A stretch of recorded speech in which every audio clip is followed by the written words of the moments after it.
welcome back to the MDMC Facebook Live series. My name is Brianna Smith, and I am the Executive Director of the Midwest Digital Marketing Conference, and I'm excited for you to join me today for another awesome episode where I sit down with some of our fantastic speakers and we chat about the latest trends in marketing, what to expect at the conference, and what they'll be speaking about, and more. And today I have a very special guest. He is a thinker, a talker, but least importantly, an idea man, because what good idea is an idea all by itself? And Brian Moncey, he is a CEO of Black Raven AFC. He helps clients turn great ideas into meaningful messaging for their vital audience through user-focused online experiences. He can't seem to get out of St. Louis and spent most of his college years at Webster University. He has his bachelor's degree in film production and loves to just watch YouTube videos and talk about, all those topics like communication theory, ideation, marketing roadmaps, basically everything I love to talk about as well. So I'm super excited. Welcome, Brian. Hey, how's it going? Good to see you guys. Good. So can you tell everybody watching a little bit more about yourself? Well, I mean, you rolled it out pretty well. So it sounded like something I would write. Just kidding. Maybe you might have. No, yeah, I know the things that are really important to me don't end up in a profile for business stuff, which is my family and all that kind of good stuff. And also, I have to tell everybody, because I talk about it all the time, I've become a yoga practitioner in the last year. So if you wanna see me stand on my head, just ask, because I'll do it every time. But other than that, I'm not very good at it. Well, I've done yoga for a while and I can't stand on my head. So you're beating me. You know what? You just got to keep trying. It's a practice, not a perfect, as my instructors say. So it is. But yeah, but other than that, you can ask anybody around the office. I'm the least exciting person they know. Like, that's pretty much it. So. But that's me. Well, I'm excited for our talk either way. So. Very good. Well, the topic we're talking about is very exciting because everybody has to interact with it. Whether or not I'm exciting is not really an important point. Well, if you're joining us for the first time, please, we'd love to answer questions live. So throw them in the comments if you have any questions. If you're watching this after we're live, because you weren't able to join us live, still throw your questions in the comments. We'll answer them after the fact. But we love to hear from you guys as well. But I am going to jump into some of my questions for today. First off, which is, why do most leaders get their LinkedIn profiles wrong? Because most people get their LinkedIn profiles wrong, because most people get communication wrong. And if you know anything about my company, we call ourselves Audience First Communications Company. And it's because you don't focus on your audience, you focus on your experience. So LinkedIn has this great wizard to set up your profile, and it kind of puts you into the wrong perspective, because rather than creating your LinkedIn profile around your audience, you're creating it to fill in the answers that you would, aspirationally think about yourself. Yeah. So I joke, but like with the headline is one of the places where most people get it completely wrong, because they don't really use their headline for the type of marketing they really should be using LinkedIn for. They use it for marketing themselves. So if you put entrepreneur in your headline, you're doing it wrong. And I'm like, well, I think of myself as an entrepreneur. Great. What do most people think of you as? They're not really interested in your entrepreneurship. They're interested in the thing that you can do for them, so the thing you provide to them. So I think most leaders get it wrong because they think about themselves aspirationally instead of thinking about the people they're actually trying to reach. And so I don't blame LinkedIn, because it's really the wizard that kind of drives you towards doing it that way. But to take the step outside of your own laptop and get on the other side of mobile devices and the other side of the laptop screen of your audience is hard to do. And when you think about it, but then once you actually step out and do it, it's really, really simple. Awesome. So definitely something I completely agree. I see a lot of people, it just defaults to whatever their current, title is, but most of us are so much more, or would be known for something more than that. What would you say is the quickest change someone can make to their LinkedIn profile that will have the biggest impact? It honestly, I would say that the biggest thing you can do is focus on what happens when somebody searches for you and start there. Because the reality is a lot of people are looking for you. So like your name, you're Brianna. If you went by Bree all the time, like change your name so it has Bree in there. But literally the quickest thing you can do is, go into an incognito mode or something, but don't be logged in as yourself, and just search for yourself the way that you'd expect somebody to search for you and see what pops up. If you do that, you're going to learn more about your LinkedIn profile than you've ever known before, because you're going to see everything from, oh my gosh, my profile picture it's cropped really weird and you really can't tell who I am from the picture. I thought it'd be cool to show this cool picture of me doing this thing. Well, it's like, well, now people can't tell who I am. Oh, my name, like I'm one of my team members goes by Jimmy, and his real name is James. Well, if he just put James Valier on there, nobody's going to find him. So like, you've got to really search, like, what would people look up if they were looking for me, and make sure that they find it. And so that would be, if you just wanted to spend 1 minute fixing your LinkedIn profile, do that to yourself. It's almost like Googling yourself, but in the search bar on LinkedIn. Do that, jump in, and then say, oh my gosh, what's this experience like? And then start cultivating your experience out from there. But yeah, but there's a lot, but that's the cool thing about LinkedIn. There's a lot of 1 minute things you can do that add up into maybe about 30 minutes to about 2 hours that you really would fix everything. But if you want to, it's just a bunch of small changes that incrementally you can make, and then you can turn your LinkedIn profile into more of a powerhouse. And then how often does someone need to update their profile? Obviously, you said there's a lot of little things you can do, or you can do them all, and it could take a while. But I think that's something that a lot of people have a hard time with, how often they should be updating it. Well, so I like to say you need to update it as often as you update would be kind of the way to think about it. So especially with, obviously you've got a new job, you've got a new venture that you're creating, you're joining a board, you're anything like that. And I'm talking to executives especially. These rules apply down really, really well. But the reality is that I think executives are, especially from my travels around the internet, I have seen that executives are some of the worst people to use LinkedIn well. And it surprises me. And their answer almost always is because, I'm not looking for a job. I'm like, well, then you're not using LinkedIn correctly. Like, LinkedIn is the directory for the internet for businesses. Like, you have to think about, like, don't assume that this is about trying to find a new job. Think about it like what LinkedIn's really used for, which is for people to connect with you. So how often you need to update it is as often as you have updates. But I call it a program, but my little boot camp is intended to take 30 minutes, to 2 hours really. So if you go through and do that, you're going to be set up. Most executives would be set up for years because they really don't need to make changes to it very often. But when something changes, you need to hop on LinkedIn, you need to change it. And understanding the way the algorithm works too. One of the most, you can't buy advertising this good. One of the most valuable things you can do to market to your network is change your job on LinkedIn. As anyone who's ever updated their job on LinkedIn, you will see every single person on LinkedIn basically gets notified that's connected with you. So whenever you change jobs, be strategic with how you do that. If you join a board, if you become a new member of a board, if you become something new interested, if you launch a new part of your company, it's another way to do it. But always paying attention to the fact that that's a strategic marketing initiative. Just changing where you work on LinkedIn is huge.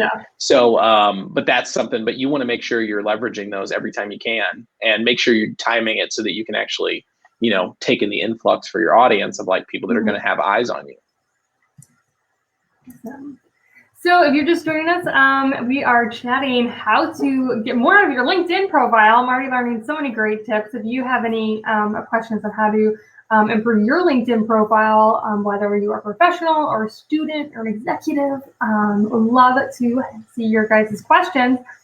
But you can also attend Brian's session at MDMC. So can you tell our viewers a little bit more about what they can learn during your breakout session, LinkedIn Executive Bootcamp, how to position your brand, and then not worry about it? So for one thing, I want to say you brought up a really great point, which was students as well. And I mean, I don't want to put students as the opposite, because I know students who have launched businesses that are successful while they were still in college. So, but let's just say you're just a student and you're an UMSL student and you're going through the program. This is absolutely applicable to you still. Because what it's all about and what I'm going to walk everyone through is how to identify that audience. And this happens in 30 minutes. And we'll really, in 30 minutes time, you get all the bare bones of what you need to do today on LinkedIn. But we'll walk through, but really you start with your audience. You start thinking through, who am I trying to reach? Who could I best benefit touching on LinkedIn? And then start working your way backwards from their experience through your entire LinkedIn account. And it's not just what shows up on your profile page. It's where you show up, how you show up in the feeds, where you see a list of a lot of thumbnail versions of you. Well, how do you show up there? How does your headline play into things? How does your profile picture, how does it get sized in multiple formats, and how does it look good everywhere you want to go? How does your name matter when you need to be searched for? These are things that, like, I shouldn't have to do this, but like I said, because of just the way that LinkedIn is prepared, the way that it runs, I think a lot of people naturally create poor LinkedIn profiles. And so I walk through the ways, like your headline, which is a really important piece of collateral on LinkedIn. What's the best way to do your headlines? I have 3 different ways that you can do headlines depending on what you're trying to accomplish on LinkedIn. Ways to pick good profile pictures. Ways it's the bare bones of it's kind of the LinkedIn 101 that they didn't teach you. But if you think about it from your audience perspective, you can become a really powerful user on LinkedIn without having to do a whole lot after you're done setting it up. Fantastic. Well, yeah, you guys can make a big impact really fast, definitely by attending this session. So our attendees who have a basic or an ultimate ticket to the conference, they get access to over 70 sessions. So a lot of content for a year. But how do they know if maybe this is one that they need to add to the top of their list? Well, just ask yourself the question, do I feel like I'm performing on LinkedIn like I want to? Because what you're going to go through is you're going to go through a very simple, straightforward way of evaluating your presence on LinkedIn. And if you feel like you're just killing it on LinkedIn, you've got it all solved, like probably not a good one for you. But if you feel like either, hey, I'm not performing the way I want to on LinkedIn, or I just have a profile, I just set it up, I don't really care. If you're the second one, especially, absolutely come, because I'm going to prove to you the value of it, because you're missing the value of it because you haven't really optimized your account. Awesome. And then I would just love to know, is there anyone in particular that's speaking this year that you're excited yourself to see at MDMC 21? Oh, like, again, it's one of those things where you just cannot go through and name names, because then you're like having people miss out. But I'm excited, especially for a lot of the return speakers, of course, because I think you start to see the value, especially when you hear from multiple people over, you get to hear their topics over and over again. So no, you can't name names, because then you're going to start, people are going to start getting mad because they're not mentioned. So I'm not going to do that. But but I will say that, like, as always, the value of MDMC is just, to say that you're getting more bang for your buck is an understatement. I mean, we're talking about solidifying voices from across the nation, across the world, into one spot that are all coming together. I'm humbled that you guys even let me blab on one of these, let alone in the conference itself. Because I'm not indicative of how great the talent is, because it is just far superior. It's forward-thinking marketing information that you have to go. And going is even easier this year, because with your membership you get access to so much more than you could have even done running around the conference room, because it's virtual. So it's just so much advantage to it. I mean, if you're watching this show, why are you not already going? But why are you not yes, come on. go. Yeah, what's wrong with you people? But yeah, I mean, it's just great. And the thing about it is the searchability and the ability to find topics that are that matter to you is so easy, because there's just this broad range of topics as well. Yeah. So there's no good reason not to go. Awesome. Well, I love that. You kind of did my whole spiel for me. But yes, we do have a lot of different topics. If you head over to the website, bestmarketingconference.com, if you hadn't checked it out already, you can see the full schedule, where you can see all those different topics. We do try to have something for everybody and all the different learning levels and career levels. So there is an option. If you want to just attend for free, you can attend the 2-day conference on April 28th and 29th, which is just a few weeks. For free, we have our live speakers on those days. We have more than 7. We have 7 sessions, because we have a couple panels in there. But those are free. But then we also have our basic and ultimate tickets, which include workshops, which are 3-hour intensive, deep dive, hands-on workshops, and then access to 70 plus sessions for this year, 70 plus sessions from last year. You get access, so over 140 sessions for another year, and just so much content you won't know what to do with it all. But we're so excited that we're only a few weeks out, so make sure to head over there and get your ticket, and then make sure to head over and see Brian's session when it is released, and start optimizing your LinkedIn profiles and actually getting more bang for your buck out of your free LinkedIn profile. All right. I don't see any questions right now, but you guys, if you have any questions at any point, throw them in the comments. We love to answer them. I'm sure everybody's heading over to their LinkedIn profiles right now just to look at how they can make it a little bit better quickly. Yeah. Well, and it's funny because you say that and like, it's kind of like, well, duh. Like most of the things I'm about to say are like, well, duh. Yeah. But you just don't, like, it's the audience first perspective. It's really hard for people to step outside of their brains, and they think that their experience is, what they're looking at. I saw this really awesome post the other day from a friend, and he posted, it was a user experience meme because they have those. And it was basically like, it was two ladies looking into a crib, kind of oohing and awing over a new mobile of little stuffed animals that were hanging above the baby. And so they're like, oh my gosh, it's so cute. And all the stuffed animals are kind of like sitting around in a circle. And then it shows the baby's view, and all he sees is the animal's butts. And it's like, that's the difference, right? Like that is user experience, right? Yeah. And so when you apply user experience to LinkedIn and you say, okay, well, what does that look like? Well, you're not redesigning LinkedIn. Like LinkedIn is, it is what it is. It's experience that it's going to serve up for your audience is going to be what LinkedIn is going to give them. But most people don't really take that into consideration when they format their presence. They really just think about, gosh, oh, this is cool about me, and I love this, and like I just love, again, putting entrepreneur in your headline just always cracks me up. And I apologize to anybody out there who has entrepreneur in their headline, but it's just funny because like, well, who are you really talking to? Because telling the world that you're an entrepreneur usually just means you have bad credit. Like that's pretty much it. Like there's not more, like you're not really telling them a whole lot about yourself, but to say that I do this thing for you, that's great. Well, another funny thing, and this is another funny headline one that it just cracks me up every time, is like people write these like novels for their headlines, right? And so they just write these long, long, long headlines. And so it's like, I help businesses all around the world, ... Because whatever they were gonna say just got cut off because they just can't see the whole thing, right? Yeah. So you just took your whole big cool thing that you said, and now you're just it's just we language, or you're all like I language, not we language. And so like you just ruined your headline because you didn't look at it in the way that most people are going to experience it, which is these little short, it gets truncated in the search bar, it gets truncated. And so they write these big, aspirational quotes about themselves. Or they'll put a bunch of like things about them first and then put the good stuff at the end. I'm like, you got to front load that stuff because people will get to there's only so many characters that go into those. But that's another funny one too. Is just like, if you wasted like text on the word entrepreneur, like you're already, I mean, that's the longest word in the English language anyway. That's a lot of letters. A lot of letters. Yeah. So if you're going to put entrepreneur, and you got to put it in the very end, like don't put it at the front. But there's a lot that goes into it, and really nobody's two LinkedIn profiles should be the same.